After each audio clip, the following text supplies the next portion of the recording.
Hi mga lolis, mga han, mga kabebe, mga mahal dyan sa buhay. Magandang araw po sa inyong lahat. I hope po okay lang po kayong lahat mga lolis.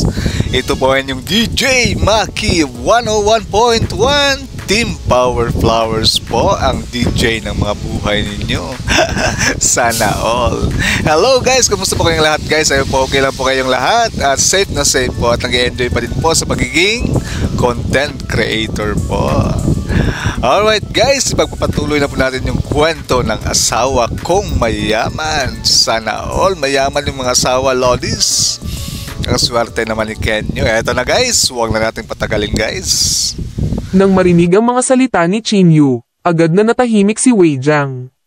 Uminom siya ng 2 subo ng alak at hindi nagsalita ng matagal. Mr. Wei, kung mahirap ang posisyon mo, magpanggap ka lang na wala akong sinabi ngayon lang. Itinaas ni Chinyu ang kanyang wine glass at nakangiting sinabi. Hindi. Nagmamadaling umiling si Wei Jiang. Mr. Chin, mali ang pagkakaintindi mo. Kahit na ang pamilya Shen ay isang malaking customer ng aming bangko, mayroon akong kapangyarihan sa pag-veto. Pupunta lang si Shen Yun sa bangko namin bukas. Paano ito? Samahan mo ako bukas. Itinaas ni Wei Jiang ang kanyang wine glass at sinabi. Mabilis na tumango si Chinyu at sinabing, maraming salamat, Mr. Wei. Mr. Chin, hindi mo kailangang maging magalang. Isang simpleng bagay na dapat asikasuhin, nakangiting sabi ni Wei Jiang. Kung wala ang loan na ito, masisira ang capital chain ng pamilya Shen. Sa oras na iyon, masisira ang pamilya Shen. Pagkatapos kumain, umalis si Chinyu sa tahanan ng pamilya Wei kasama si Yao Qing. Gamit ang gamot na ito at ang ibinigay sa akin ni Xing Mingxua. Baka masubukan kong makapasok sa stage ng foundation establishment, naisip ni Chinyu sa sarili. Medyo natuwa siya nito. Bagamat may pagkakaiba lamang sa pagitan ng stage ng foundation establishment at ng chi refining stage, nagkaroon ng malaking pagkakaiba sa lakas. Habang iniisip ito ni Chinyu, lalo siyang nasa sabik. Hindi na siya makapaghintay na malaman kung anong kapangyarihan ang idudulot ng foundation establishment stage. Nakahanap ng hotel sina Chinyu at Yao Qing at nag-book ng kwarto. Sa sandaling ito, biglang tumunog ang telepono ni Chinyu. Kinuha niya ang telepono at nakitang tawag iyon ni Song Wei. Matapos sagutin ang tawag, narinig niyang sinabi ni Song Wei na may pagtataka sa kabilang linya. Chinyu, may magandang balita ako para sa iyo. Tinulungan na ako ng pinsan ko na makakuha ng job interview bukas. Ganun ba? Pagkatapos ay binabati kita, nakangiting sabi ni Chinyu. Pagkatapos ay sinabi ni Song Wei, Chinyu, kung libre mo, paano tayo mamasyal? Bahagyang kumunat ang noo ni Chinyu at agad na tumanggi, I'm sorry. May gagawin ako ngayon. Natatakot ako na hindi ako makapunta. Sinabi ni Song Wei na may bahagyang panghihinayang, sige. Magkikita ulit tayo sa ibang araw. Matapos ibaba ni Chinyu ang telepono, ngumiti si Yao Qing at sinabing, Mr. Chin. Hindi ba tayo libre ngayon? Bakit mo siya tinanggihan? Napabuntong hininga si Chinyu at sinabing, ayokong mapalapit sa ibang babae maliban kay Miss Yan. Inilibot ni Yao Qing ang kanyang mga mata at sinabing, masyado ka bang nag-iisip? Kagagaling lang niya sa lungsod na ito at walang kakilala. Siguro, nakangiting sabi ni Chinyu. Nang gabing iyon, maagang nakatulog si Chinyu. Siya ay naging masyadong abala kamakailan. At si Chinyu ay hindi nakapagpahinga ng matagal, kaya nakatulog siya ng mahimbing ng gabing iyon. Kinabukasan, maagang bumangon si Chinyu at nag-ayos para pumunta sa Chuzhou Bank. Gusto niyang tawagan si Yao Qing, ngunit sa oras na ito, mahimbing na natutulog si Yao Qing, kaya hindi siya inistorbo ni Chinyu.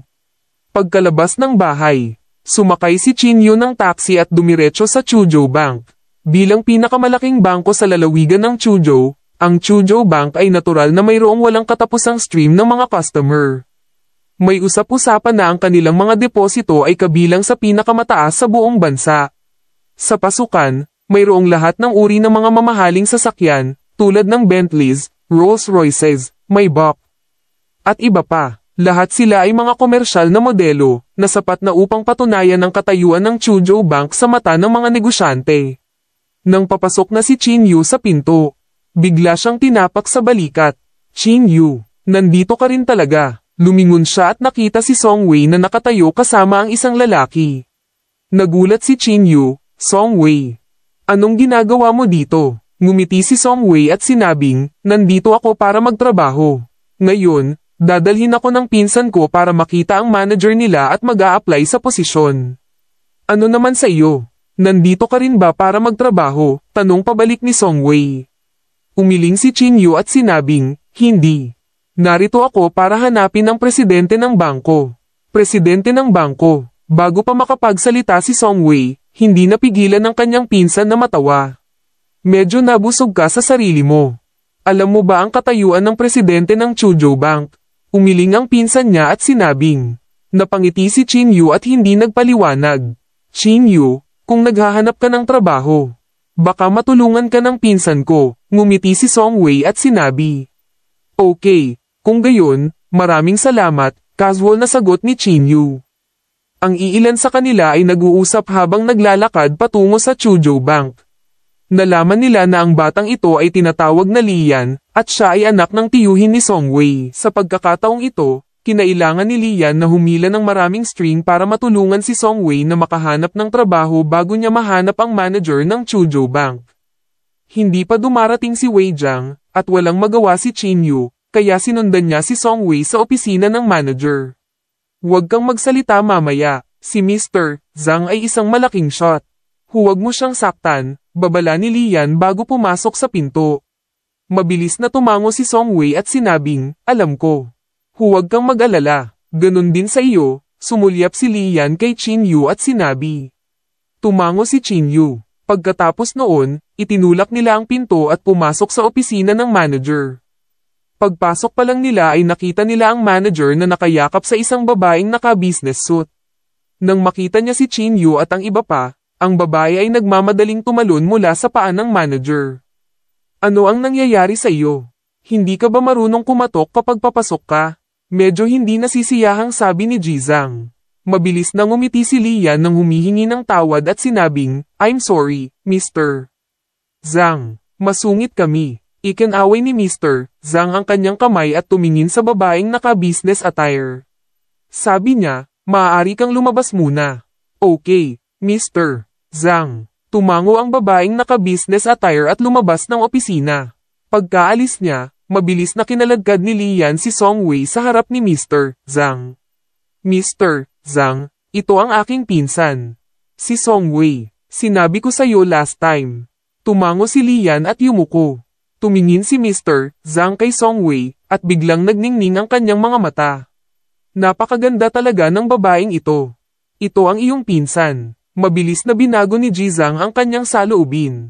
Ang ganda niya talaga. Tumingin si Mr. Zhang kay Song Wei na may masamang tingin sa kanyang mga mata. Mabilis na sinabi ni Song Wei, nice to meet you, Mr. Zhang. Nako, huwag kang masyadong formal. Umupo ka. Personal na tumayo si Mr. Zhang at hinayla si Song Wei para maupo sa gilid. Song Wei, ilan ang tao sa pamilya mo? Saan ka nakatira? Ilang taon ka na ngayong taon? Hinawakan ni Mr. Zhang ang kamay ni Song Wei at nagtanong ng may masamang tingin.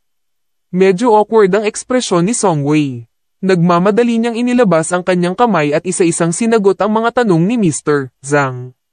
Hinawakan muli ni Mr. Zhang ang kamay ni Song Wei at sinabing may pilyong ngiti, bakit mo ako tinatawag na Mr. Zhang? Tawagin mo na lang ako sa pangalan ko. Kung libre ka ngayong gabi, paano kung sabay tayong magdi-dinner? Awkward na sinabi ni Song Wei, Mr. Zhang, sa tingin ko ay hindi, kailangan iyon. Ano ang dapat ikahiya? Tama lang na i-treat kita ng hapunan, sabi ni Mr. Zhang habang hinawakan niya ang binti ni Song Wei. Mr. Zhang. Nakita ni Lian ang sitwasyon at nagmamadaling sumigaw.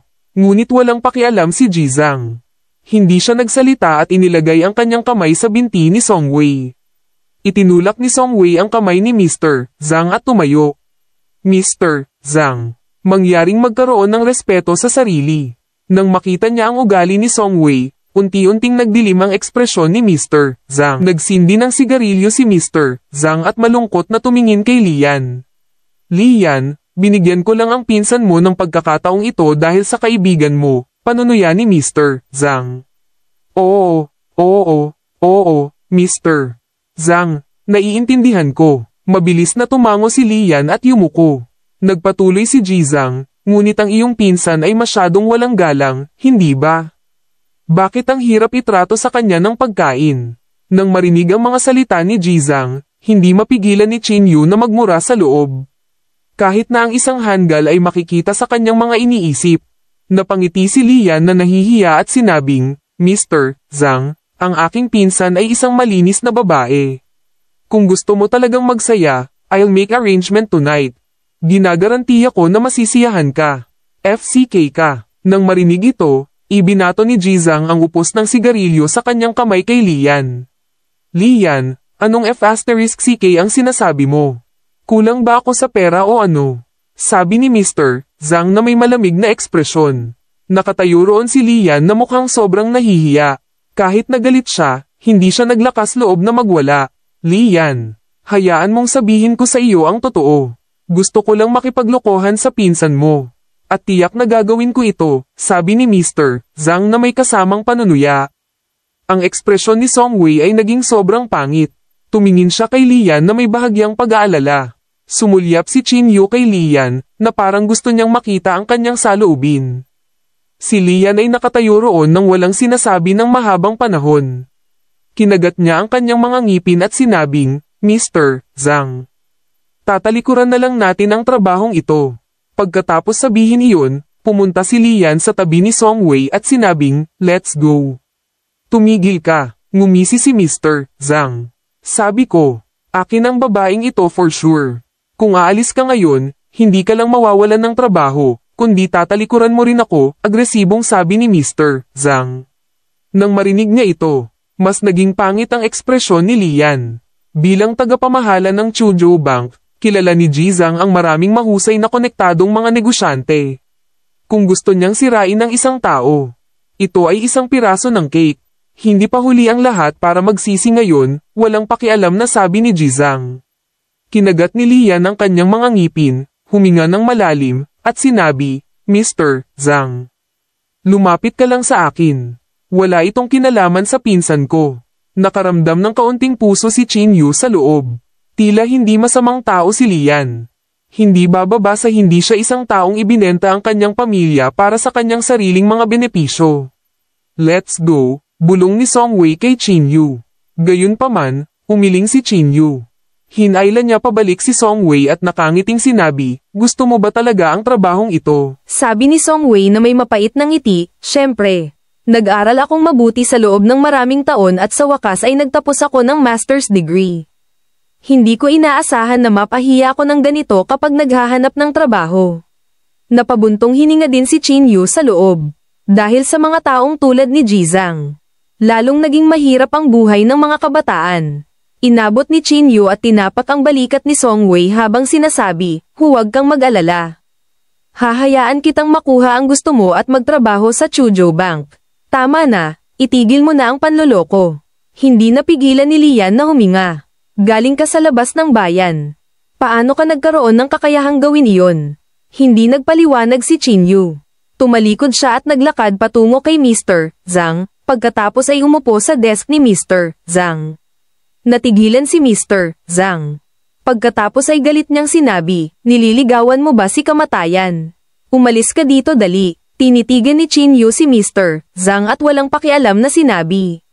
Humihingi ng paumanhin sa aking kaibigan ngayon, at pagkatapos ay masuner ang kumpletuhin ang mga pamamaraan ng pagpasok para sa kanya.